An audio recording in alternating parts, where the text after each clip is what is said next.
Hi there, it's James Southwell-Keely here from Wallara Health and Beauty, the big blue building on Edgecliff Road, just down the road from Bondi Junction Shopping Centre. We're talking about facelift, and we've talked about the skin, and we've talked about the layer under the skin, the fatty muscular layer called the SMAS layer, that does all the heavy lifting in a facelift so as to provide a nice, smooth and very natural end result. But the end result will be determined largely by where these scars are placed. And different scars are placed in different locations depending on the type of lift. You may have heard about short scar facelifts or standard facelifts. Let's just talk about where those scars are located, because that helps with your comprehension and understanding of the process as a whole.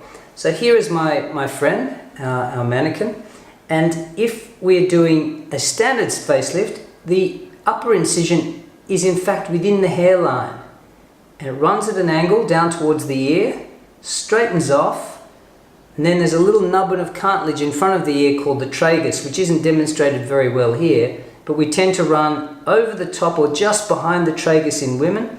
In men, we want to run in front of the tragus. If we run behind the tragus, we end up advancing beard-bearing skin up and onto the tragal cartilage of the ear, so you end up with a hairy ear, which, if it's in my hands, I don't want to leave anyone with a hairy ear. So in behind or just over the top for women and just in front for men, which I'll dot out there. Then it darts around and underneath the lobule or the ear lobe and runs in the groove behind the ear. Now, a short scar facelift ends at this point here, whereas a long scar facelift will continue up and into the hairline and then down within the hair and onto the neck hair. This allows us to get more access to the neck if we need to lift that in concert with lifting the skin of the face.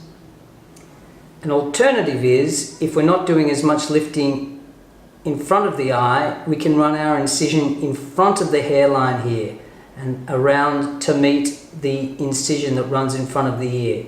So the options then are in front of the hair or within the hairline.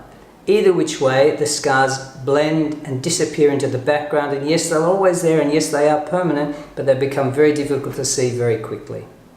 That's enough about scarring for now. Next, we'll delve into the deepest layer of the face, the periosteal layer, and talk about deep plane facelifting. Goodbye for now.